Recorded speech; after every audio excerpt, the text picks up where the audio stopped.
So before jumping into this particular map of personality, let me talk a little bit about the value of maps of personality.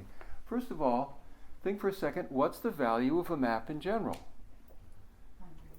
It's that it shows you where you are and where you want to go and how to get there. Right? It gives you a map of the territory so you don't have to stumble around in the dark. Many of us have walked in circles for years without a map. What's the value of a map of personality? It shows you something about how to successfully interact with other people. And the big thing that all maps of personality demonstrate is that not everyone is just like me. Or you in your case, right?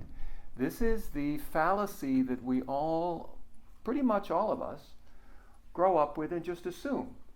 I mean, we look around and we say, look, so I have 2 arms and 2 legs. Everybody else has 2 arms and 2 legs. We have 2 eyes, we have 2 ears. Everybody must be taking in the same information I am. They must be seeing the same world. They kind of react weirdly. I don't know what's wrong with them, but clearly something is. Or, alternative, I don't know what's wrong with me, but clearly something is, right? So when we first notice that other people don't automatically respond the same way we do, we typically get judgmental and we either judge them or we judge ourselves. Studying a map of personality, no matter what it is, begins to show us that people can be fundamentally different. They can be so different that in a real way they're experiencing different worlds. That is a real eye-opener. I remember when I first studied the Enneagram in 87, I think it was, with Helen Palmer. You know, kind of being shocked at that revelation. And I had studied some numerology and a little tad of astrology, and you know, I'd looked at the Myers-Briggs, but this was the first time, because Helen was teaching from real live people, teaching from life, that it really sunk into me that, oh my God, so many of these different people are fundamentally different from me and they're experiencing a different world, and nobody's wrong. They're not wrong, I'm not wrong, it's different. This is an amazing thing to discover. So that's one of the big values of studying any kind of map of personality. I've been very interested in them. I've studied most of the maps I could get my hands on. And one thing I've discovered is that this one, I was a huge Enneagram fan for 20 years, was in Helen's first teacher training back in 87, I think it was. And in studying character structure, I've found a map that seems simpler and easier to use and actually more true to life. And that's the thing that's really struck me about it. That using this map, there's a sense of recognition that I haven't seen with most others. Many maps are very complicated. This is much simpler. But it seems to explain things in a more true to life, useful way. And I'll get into that more in a bit.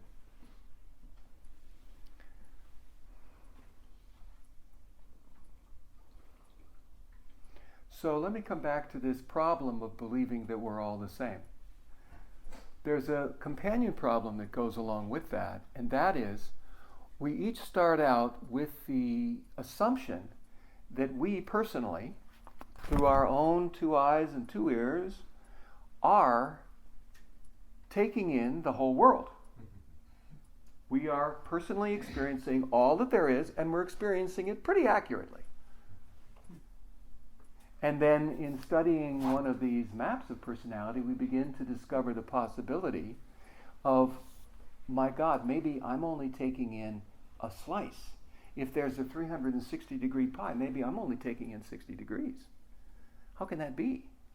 And what's the rest of that I never even thought about? What are those people experiencing? That can be a real shock. in my 30 years work as a marriage and family therapist, often working with couples, that's the main event, is helping the two of them translate between the world and language that one of them has and the world and language the other one has. And they each think, well, I'm speaking English, you're speaking English, why don't you understand me? You know? I mean, we agreed to this thing. How can you have such a completely different memory of it than I do? Because clearly mine's right.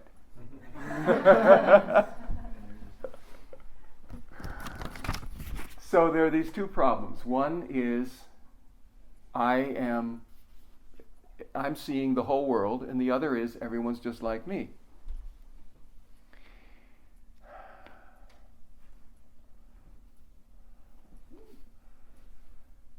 So, just checking here, I want to stay a little organized in doing this. In relationships, I imagine, I get the feeling from this group that most of the people here are attempting to engage in a relationship as consciously as you can, right? That you're employing all the tools you can find to be aware, to be mindful, to not make assumptions, to check things out with people, which is totally great. And it's still useful to have a good map to show you what's going on, because you don't personally have to reinvent the wheel. It's been done. Why not make use of that discovery that somebody else made a long time ago? In healing, how many people are engaged in some kind of healing practice? A lot of you. Okay, great. In healing, the thing we need to discover is where are the core wounds and how do we heal those? How do we clear out that trauma? One of the things I like particularly about the character structure map is it will show you very rapidly where the core wounds are.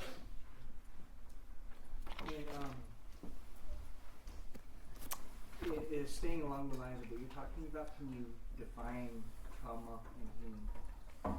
I'd rather not go into trying to define trauma and healing right now, because it's going to sort of take us off track. I want to leave those as the general impression that you have so far. So, in my healing work, I have come to use this map and the emotional freedom technique, the tapping process.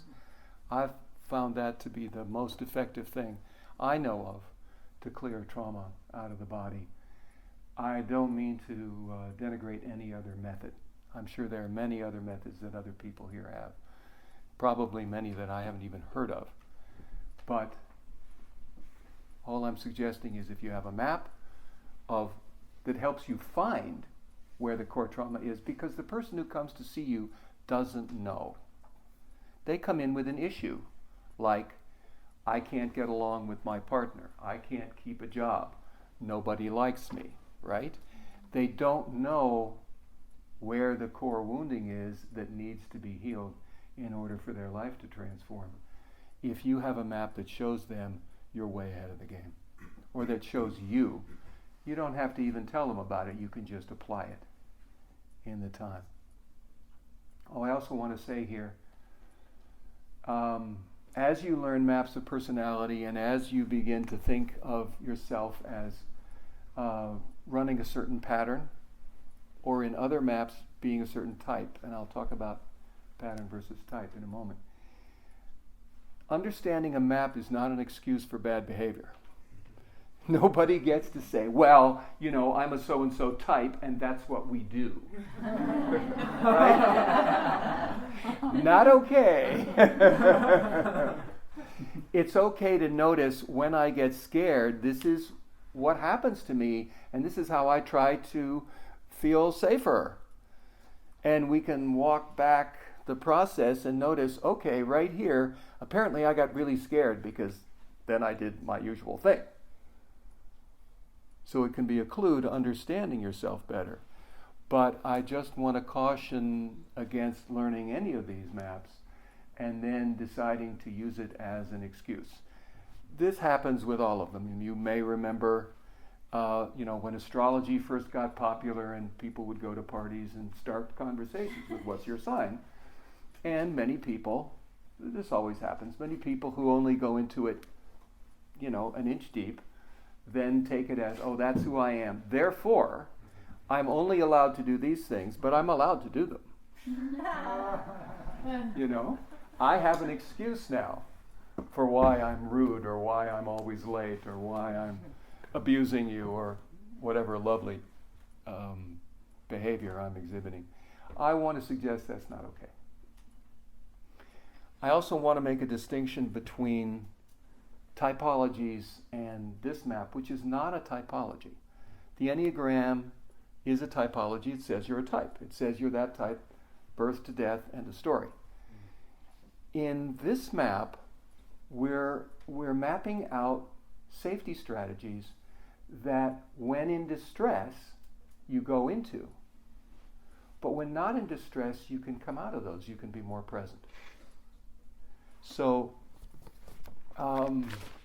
I suggest not thinking of yourself as using the terminology from my book, because I changed the classic terminology for this, which was very pathological, handed down from Wilhelm Reich, who was a student of Freud and who thought in terms of pathology.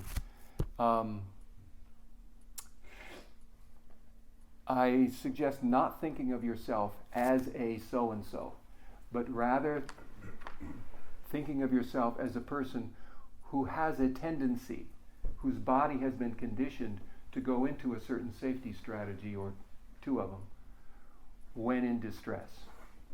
And we'll come back to that in a minute.